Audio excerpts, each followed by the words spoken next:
Welcome back to a brand new episode of the Pursuit of Progress podcast. And guys, I'm super excited. Today, I've got a friend that I haven't actually had a chance to catch up with properly in quite some time. So really excited to have a nice, just honest, open communication, open conversation with Eli Nevarez. He's actually out in Albuquerque, and we've connected just over the last couple of years a few times, but somebody I really look up to, somebody I just really want to get to know a little bit better. And I'm excited to have him on the show. So Eli, you're actually the first return guest of the Pursuit of Progress podcast. So we're so excited to have you back on season 3. Welcome to the show. No, man, such an honor. Thanks for having me back. And I really appreciate hanging out with you. And the last time you see me, I had some hair. Now, obviously, I don't, right? We got a different look going on, right? You do. Life is life and it hit us a little hard in our early 30s, but it's cool, right? They say that when you go bald, that you get magical powers. I don't know. I'm still waiting for that, I guess. But yeah, man, I'm excited to be here. I'm excited to chat with you, catch up and see how you're doing, talk chop a little bit and see what we can do to help some people out there. Cause I know you got a big platform, people always listening, sharing all the reels and all that stuff. And I think it's actually pretty cool what you're doing. So I'm actually honored. Thanks for having me again. And let's see what's up. Yeah, man, I'm excited just to, obviously our audience isn't all realtors. It's people from all walks of life. And I think something that everybody has in common, though, is just this pursuit of being better, getting better, finding ways that they can apply that to their busy, hectic lives. And you're somebody that I've always admired for having a lot of balls up in the air and being able to still be high functioning, high producing. Just seems like you're a very successful guy, yet you have a lot on your plate. So just kind of give us a little bit quick kind of just a background of you. I know you're a family man. You've got, in addition to being a realtor, you also have another full-time job. Just give a little bit of a background. So for those who don't know, yes, I am a full-time person here at the police department. I work in the warehouse and I help them run it. And I also do real estate full-time as well. As you can say, I don't really ever know anybody that's part-time in real estate that is even successful at it. Because it's a full-time gig, right? It's like you're always on the clock. And aside from that, right, family man, kiddos, club sports, homeschooling, doctor's appointments and all this stuff, right? So we try to figure out and balance life as much as we can. And my biggest thing to that, right, that I always tell people is there's no such thing as balance. It just all kind of intertwines and intermingles with one another. And you just really try to find those key moments to where you can take advantage of really being present and really, it for me is as easy as it sounds. It's just putting my phone down, right? Putting my phone down, detaching from everybody else. And I really see it in a way to where the world gets me from the time that I wake up at 7:00. Well, obviously I wake up way earlier than that, but I really set it to 7:00 to 7:00. 7:00 in the morning to 7:00 at night. That's when the world gets an opportunity to get me. Anything else, even the little gaps in between, that's left over for my family. And it's sad, but it's, the reality of the world that we live in. We got to do things in the pursuit of progress, right? We got to do all these things to progress and become better, to provide a better life and a better opportunity for our own, right? Whether it's friends and family, our kids and our wives, husbands, daughters, whatever, right? We gotta find this, I don't even know what to say or how to explain it, but we got to find these roles to where we can actually, you know what? I do have something. I recently ran into this Navy SEAL. His name is DJ Shipley. He really talks about dials, not switches. And I really had learned to really when to use those dials, right? We have all these different dials in our life. And for me, just being able to dial back when I need to be a dad versus a realtor or a business person or whatever the case is, has helped me out tremendously. And I'm not perfect at it by any means. I'm still working at it, but just being able to just be present where my feet are at, like right now with this podcast, like I'm fully committed to this right now. Nothing else in the world matters. Like the world can be burning around us, but I'm here. Right. And I'm going to give my full attention. I'm going to give it to you, Adam, and your audience to make sure that I can really give everything that I am on this podcast and vice versa. Right. When I'm at home, if I don't answer you, I'm sorry. Like I'll get back to you. Right. You might text me at 9:00 and you might get a text back at 7 o'clock in the morning. Like, that's not my fault that you're not awake yet, but that's all due respect. That's when my operating hours are, Yeah, I think right? with real estate specifically, that's so challenging. And I know there's other careers that have, similar, we always are working type mentality, but having that ability to kind of turn things off and realize that if you don't respond to somebody for an hour, it's not the end of the world. It's not going to lose you the deal. You're going to be okay. And understanding that to then be present when you are in those moments, whether it be family or work, whatever it is, Yeah. that's great. And it's really giving yourself the permission to do that, right? Because there's a lot of times where, especially when you're starting out, to where, yes, there is a time and place to where it's like, man, I really need to pursue this right now. And sometimes the family takes a back seat, right? My family did that for the longest time. And what I remind people that are first getting into the business, I always ask them, like, dude, like, there's going to be nights where if you do have a family, they're going to get put in the back burner. You're going to be late for dinner. You're not always going to be there for birthday parties. Like, it gets better if you stick through it and you figure out like your lane and what you're good at and what you can do, with whatever skills you have to be able to serve these people. Then that's when things get easier, but it's going to take some time. Just know that. Can we cuss on your podcast? Okay. I call it eating shit sandwiches, right? You're going to eat a lot of shit sandwiches until you get to the point where you can actually have a nice dinner to where you can enjoy it, have a steak dinner, and really enjoy the fruits of your labor. But it's going to take some time. So just be patient. I like that. I like that. I'd like to just maybe dive in a little bit too on just having somebody on the podcast today that lives in a different geographical location than Colorado, where both my co-host Ben and I are from, and where we, typically are talking to other people within Denver here. You're in Albuquerque, and a couple things I wanted to talk about with that. First off, I think you're a native of New Yep. Mexico, right? You're born and Hmm. raised there, but Yep. I know you also, I think, spent some time in New York City. Yep. Yep. So I just like spent about six understanding months. 6 months. So at least you had enough Yeah. of a time to get a feel for it. Just like understanding, right now in Colorado, Denver's becoming just so much more of a big city where it's just the pace, everything is faster than it used to be here. And there's definitely a lot of value to living in a smaller town or at least an area that doesn't have quite as much just, craziness going on. With Albuquerque, I feel like that might be an area like that. Do you feel like there is a lot of value to that, especially as we get into this world that we live in today where there's just so many distractions and just things going on being in an area like Albuquerque? Do you have maybe just a couple things that you really love about being in that small town? Yeah. Really great question. And yes, to your point, right? We're a growing city and there's a lot of things that are fast paced here and a lot of things that are changing, right? Just because of the way of the world. But Albuquerque is one of those places to where things rarely change. And when they do, they take time. So with this whole new world, everybody's moving fast paced. We're starting to find, especially through our relocation business, that a lot of people are leaving those fast paced things. They're tired of feeling like they're constantly on this hamster wheel and they don't have no normalcy of life, right? They don't have weekends to where they can get away, go on a hike, go on a walk with their dog, enjoy family time or whatever the case is, because they always have to look forward to that next thing to progress or to make more money or whatever the case is, right? That big city mentality for me, because I've experienced it, and, maybe it's just not for me, maybe it is for some people, and, in some case in point, it is necessary to get a taste of that, but in all reality, human beings just aren't built for that. Human beings are not built to constantly be on this wheel, to constantly hustle and grind and this and that. It's more of a lie. It's more of a facade. When Instagram came into place and all these gurus said, like, oh, you got to hustle your face off. Okay, cool. But at the same time, like living where I live, we only have about 500,000 people that live here in the metro area. And that's like a quarter of a fraction of the people that live in Denver, right? I could assume that a few million people live in Denver. So when it comes to like business and success, it's a little harder because you don't have the volume to produce, millions and millions of dollars, right? And the people that are doing that type of business have been in the business for 20, 30 years. So when you get a guy that is first generation like me, and I really had to build my own connections and go out there. I don't have like these long-term family relationships kind of thing. I've really had to put in the work and really talk to myself and say like, okay, slow progress is better than no progress. And looking back at, coming up on 8 years of real estate, I'm looking at my daughter and she's already about to be 14. Wow. And that alone hit me like a ton of bricks. I'm like, shoot, where did even the past 10 years go where I was trying to figure all this out? Like I have to slow down.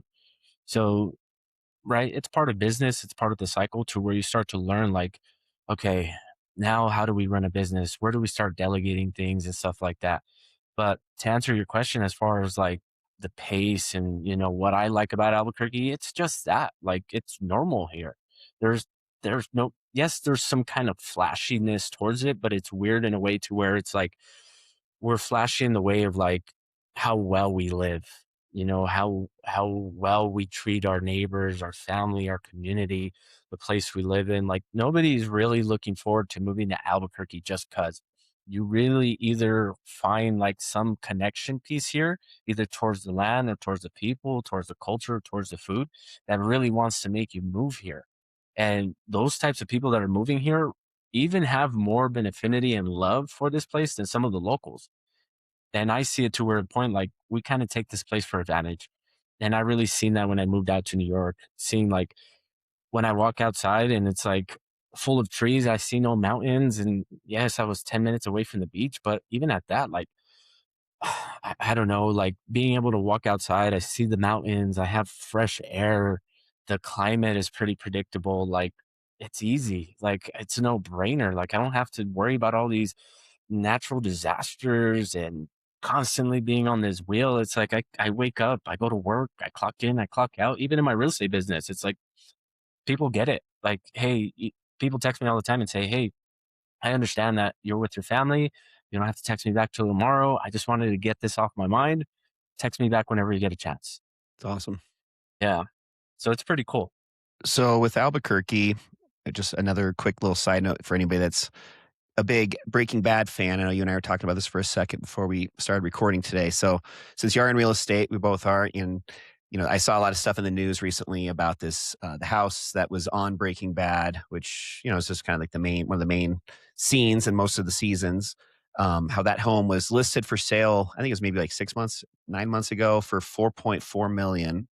And then I just got something in my feed maybe a week or two ago that's I actually didn't realize it had sold, but I had seen that hit a massive price reduction all the way down to 440,000. So literally dropped 90% of its price tag.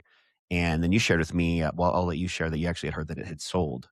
Yeah, yeah. So that house there, um, it gets a lot of attention from all the influencers and stuff like that, and they had to even put like security, big wrought iron gates, so people wouldn't throw pizzas on the house or even disturb the lady. Like the poor lady, I think at some point she just got driven mad crazy because of all this, and she never expected this to happen, right? To a point where it was just like she was like calling the cops on people and stuff like that. So yeah, that house just recently sold, and it sold to Aiden Ross, that YouTuber, and, I think he bought it for around, like, $780,000. There was, like, a few bids on it, and, yeah, he ended up winning it. He just announced it on some stream, I think. I seen this yesterday, actually. So I thought that was pretty cool. I don't know what he plans to do with the property. I've heard that maybe he's gonna turn it into, like, some Breaking Bad type of museum thing. I don't know, but I don't know. For me as a local, I'm like, "That house makes no sense even at $400,000." Um Exactly. so it's pretty crazy on how, like, much influence, Instagrams, YouTubes, and TikToks have actually put on the real estate market when it comes to these vanity things like this house. Like, I don't know, to me, like, the house is just they're the houses down the street that were for sale were a lot more appealing than this one here, just in my honest opinion, right? And that's kind of like showing light to what happens now in the world. Yeah, pretty shallow world that we live in with that type of stuff happening. I know that I had heard what is his name? Matt Rife, the comedian. I think he had purchased the Annabelle house from the horror movies Annabelle, and at that one, at Yeah. least, I could see a little bit more reason, just because there's things that theoretically had happened, within the house with Yeah. some of the ghosts and stuff. But, anyways, just thought that was a fun little side note to share with you guys. And I think recently, that's one of the things that's really put Albuquerque kind of back in the headlines a little bit. So that was cool. Yeah, on a positive note, right? Yeah, exactly, On a exactly. positive note. To your point about, like, vanity houses like this, I've always told people even when I before I got into real estate, I met some older gentleman that was in the game, and he had told me, "If you get the opportunity to sell a haunted house, sell it, because it's always going to sell, and it's gonna sell for a lot more than you anticipate." I don't know, like, it's crazy, like, there's people who buy these things. The haunted house thing, I see a lot more than the Breaking Bad house, because Yeah. like, the Annabelle house, even, like, you guys have that hotel out there that they did Yeah, The the Shining. Stanley Hotel. Yeah. Like, if that thing ever sold, dude, like, that would be crazy. That's history, right? So, like, I think the historical part and, like, something tied to it that actually happened makes more sense than some show on a freaking house on a TV show. Yeah, the only moneymaker I could see is if they maybe turned it into a short-term rental and it just, got such a high dollar amount per night just because of the status it had. Well, we had the Stranger Things house here too, right? No, I did not know that. Mhm, yeah, the Stranger Things house, yeah, that just recently sold last year, but that was an Airbnb, and they had it all dressed up just like they did on the TV show. That one they actually filmed inside the house. Oh, So wow. that one makes more sense than the Breaking Bad house. Well, let's shift gears. I'd like just to talk a little bit more about, the pursuit of progress, and I know, again, going back to just how you have all these things up in the air. At any given time, you've got, multiple full-time jobs, 2 kids, a wife, just a lot going on. Do you have a way that maybe yourself, but maybe also the rest of your family really protects that quality time that you have? For example, after 7 p.m., when you were talking about 7 a.m. to 7 p.m., those are kind of your hours that you're available for people. After that, it's kind of, wait till tomorrow. Do you have like some non-negotiables or any sort of strategy behind how you guys really decide, with that remaining time you do have with your family, how to just protect that, whether it be just as an example, like being instead of focusing on saying yes to everything, understanding how you can start to say no to things and that frees up your time, or really Yeah. being good about like blocking off time within your calendar, or do you have any like maybe a little tip or a trick strategy that might be beneficial for the audience to hear? That's an awesome question, and yeah, I really, really rely on my calendar. When I started really teaching the family or my wife to really put stuff in there and tell her like, "Hey, if it's not in there, it does not exist," then that's when we were able to figure out like, "Hey, these are the times and dates that we have some time to where we can go on a morning date or on an actual date at night or whatever the case is." So yeah, like that's pretty much all we rely on is the calendar. We try not to overcomplicate it. We tried to like set like, hey, on Thursday nights we go and do this kind of thing. But then the kids started playing volleyball, or my son started having tutoring with one of his tutors to learn how to read and that kind of deal. So that just kind of like messed up our week. So we were like, this is too much structure. We got to leave some room for some flexibility. Like, so what I try to do is really try to get everything done in the morning and leave my afternoons quite open for things that come up, right? I got to step out of the office to go and take a kiddo to a dentist appointment, or I got to go home and handle something at the house, or a Saturday. It's like I try to leave my Saturdays pretty open and try to knock out everything during the week. That way that we can spend more time on the weekends, go out on a camping trip. This last year we bought a fifth wheel, so we're planning on doing more camping this year. So it's that like, hey, where can we fill in these gaps before I get busy? That way I know what to say no to or delegate it, right? Because I learned how to use somebody to help me show houses or go out and meet with the new buyer. And that's another thing that I've had to learn, right? Just letting go of some certain things um, that would benefit me and, make me money in order to do these other things that fulfill me a little bit more, right? Not saying that real estate doesn't fulfill me, but being with my family with the amount of time that I've already lost, having that in mind, it's like now I'm trying to make up. And the more that I can do that, I know real estate's just going to take care of itself, right? We've already done everything. We've done the YouTubes, we've done the Instagrams, we've created a little bit of a name for ourselves here locally. Like things are just going to happen. If we continue to do the daily things throughout the week, things are just going to happen. Like we're okay, right? And that's more or less like an internal conversation that I've had to where it relieves the anxiety, it relieves the pressure. It really helps me be more of a dad and a husband and be more present at home versus always thinking about business, right? Because Mhm. that's the trap that we fall into is like we're always thinking about the next thing that we can do better or this or that. And I really had a conversation with my buddy this past week. We met up for coffee, and these are friends that I've had for the almost about 20 years now. And he asked me like, why? why do you want to do all this? And I was like, dude, I've asked myself that before, but I've never really asked myself to the level of what you're asking me. He said, do that. And then once you get to that point, because you're going to reach a certain point to where you start to almost deny yourself on the things, ask yourself, why not me? Why not? Why can't I do that? And then that's where you start to get better at your game. I was like, dude, like, that's crazy. Like, I've never even thought about that. And this guy is like, he, by trade, he's an actor.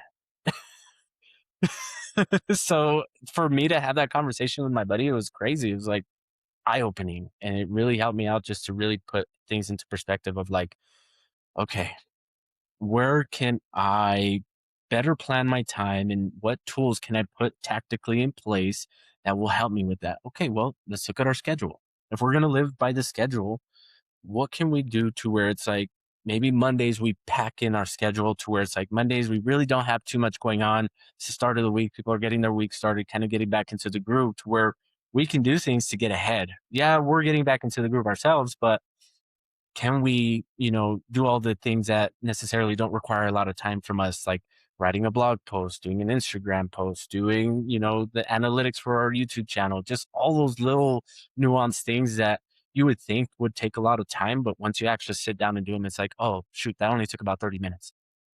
Are you a Right. big proponent of batch? So when it comes to personal branding and some of the social media related stuff with batch recording and just being really good about dedicating an hour and not just doing maybe one social media post, but spending that hour to plan out the next five and recording all the content for those five and just working smarter, not harder.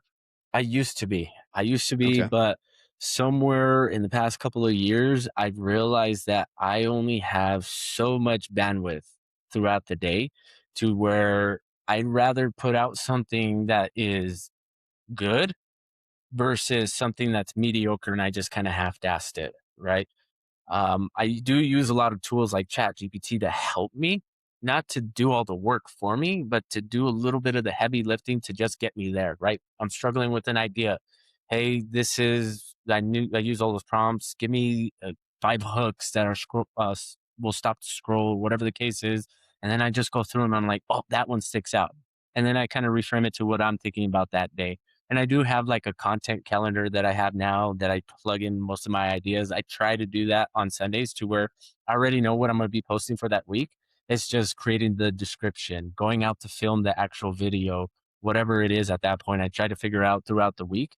That way it's not so much stress of like, all right, Tuesday at 2 o'clock, I got to do this. Because when I started doing that, I was like, if I missed it, now I got this in the back of my mind and it's freaking stressing me out while I'm at home that I didn't do that task, right? Because I fixate.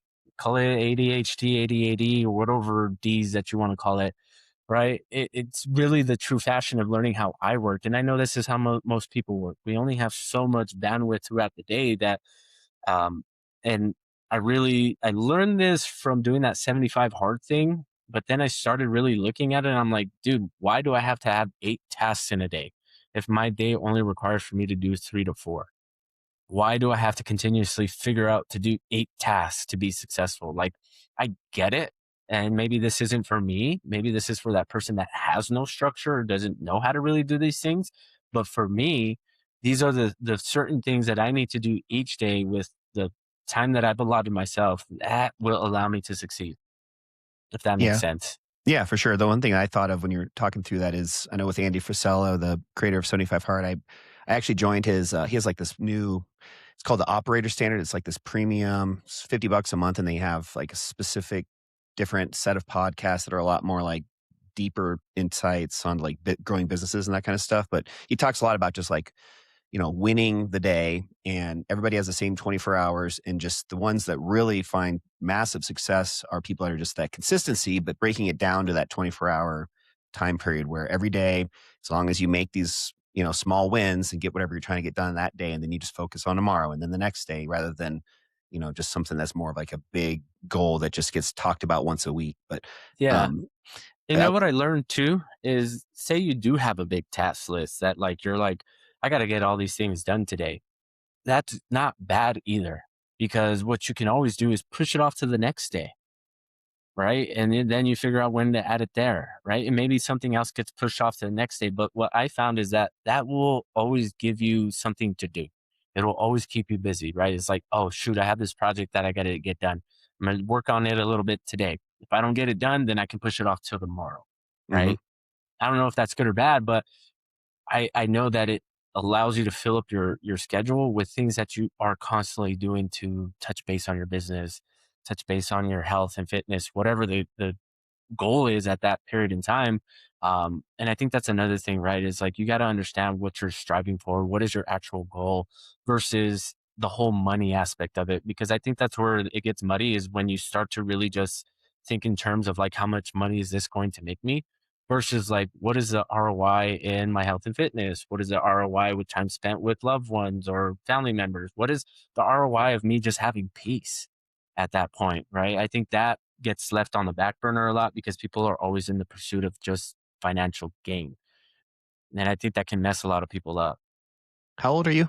Mid 32? 30s? 32, yeah. You're Yeah. like a wise old soul. Like, I feel like I'm 10 years older than you, and I feel like we're at the same level in life, like, because I was gonna ask you this, because we have very different backgrounds as far as I don't have any kids. I've got a, live-in girlfriend, but no kids. But it just seems like you do a really good job of just kind of understanding, where what is most important in life. Maybe that's something that's just been over the last few years you've started to maybe get more clarity on. But I just think that's something that I've admired from you about you from Appreciate before when that. we've talked too. Just having the bigger picture in mind. And what I was going to say about that is me at 42, I'm almost 43, and I had that.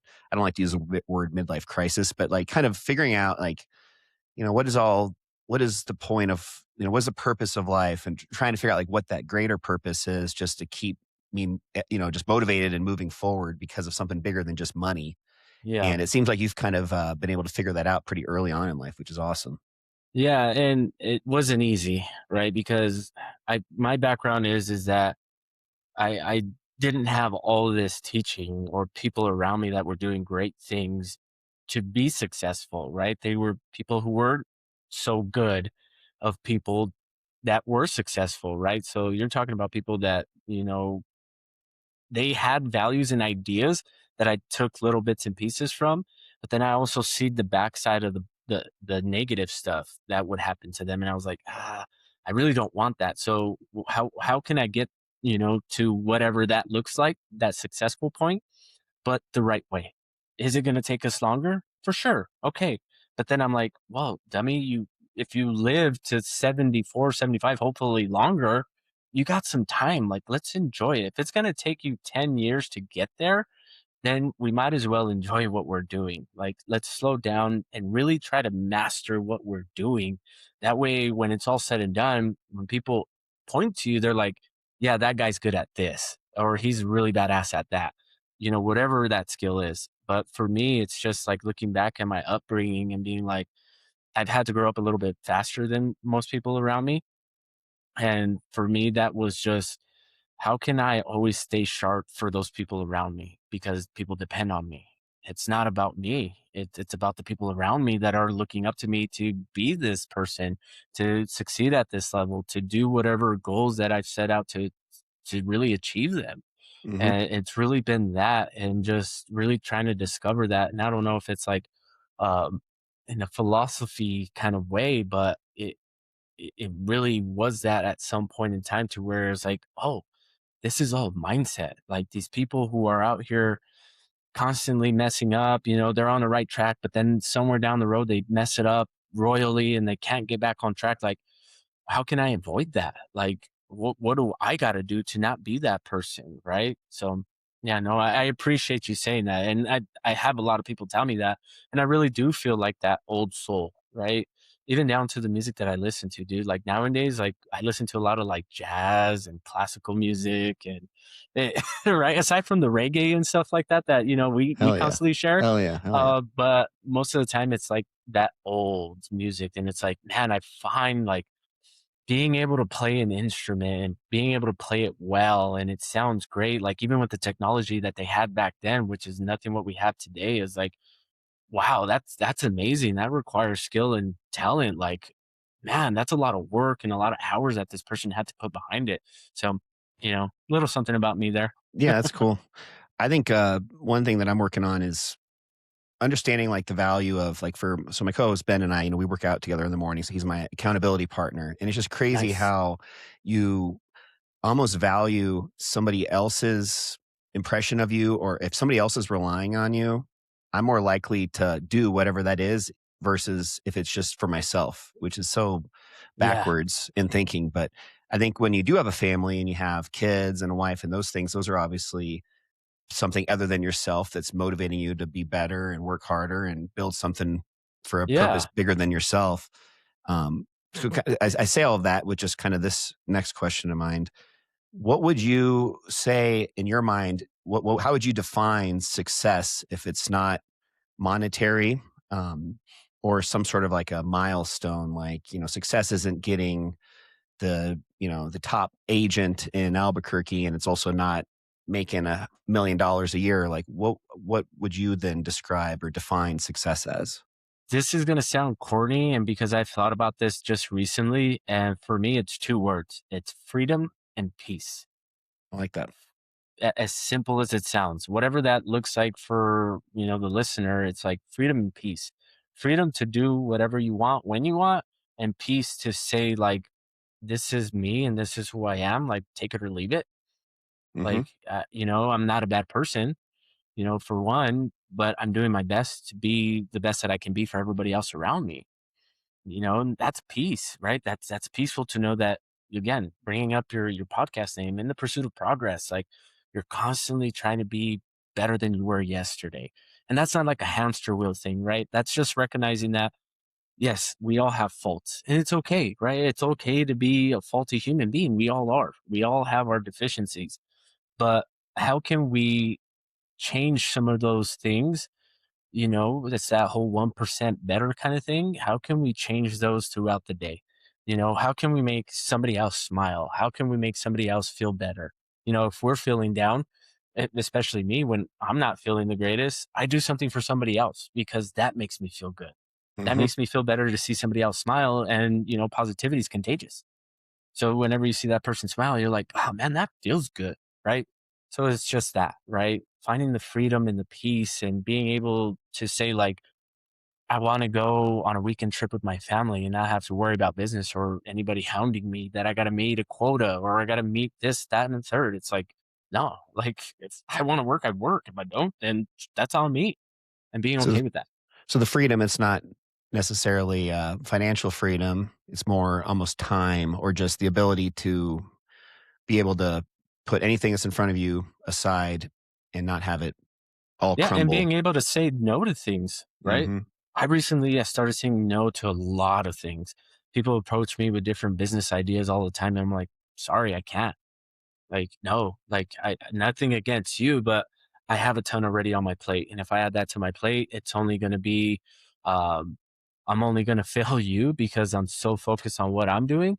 But, I don't want you to see me in that light as that type of person that says yes to it for just the sake of saying yes to an opportunity without really having an idea of where I'm at in my life. Like, that's a level of maturity that you got to go through, I believe, to be able to say no to those kinds of things, right? Even if it's a great opportunity. Hey, yeah, it's a great opportunity. It's just not for me right now.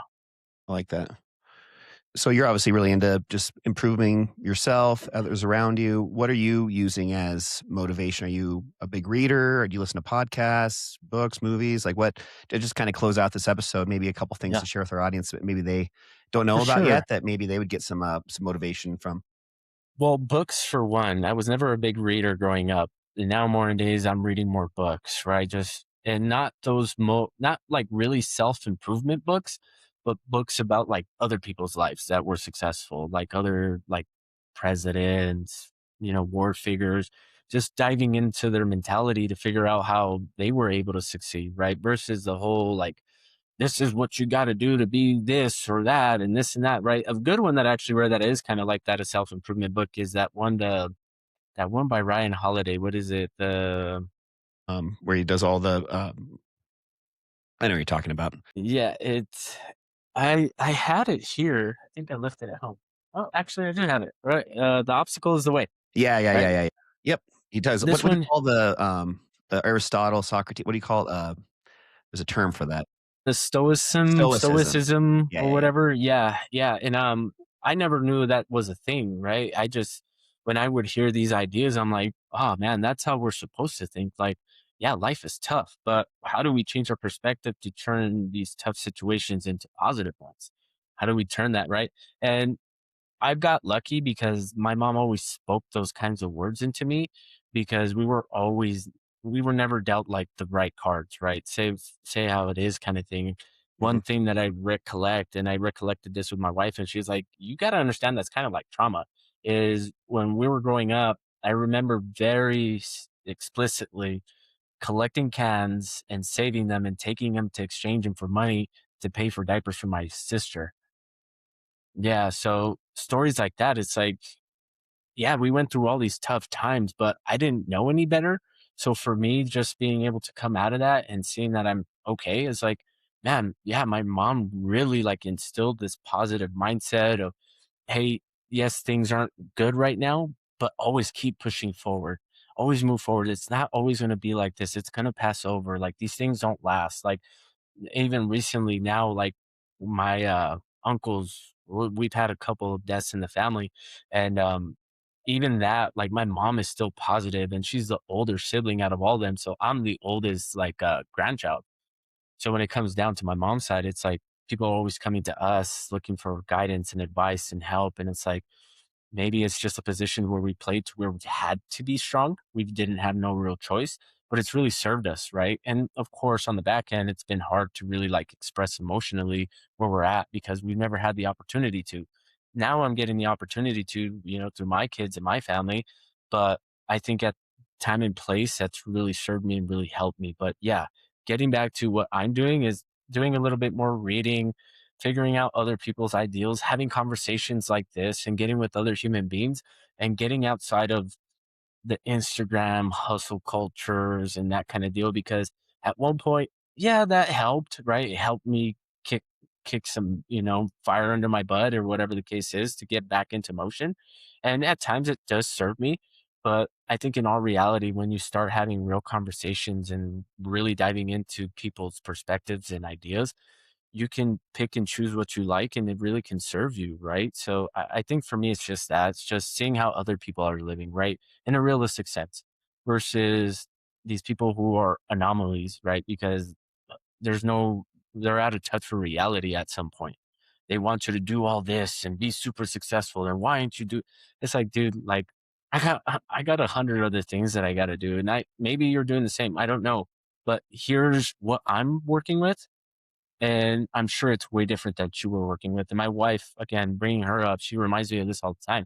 She says, you have to remember that some of these guys that are ahead of you, they don't, they don't have all the responsibilities that you have. They either don't have kids or they don't have another job or they can just go out and do all these things because they don't have to be home by 7 o'clock to, put the kids to bed or have dinner or be home on the weekends to help out with the house, clean the house and do these things. Right.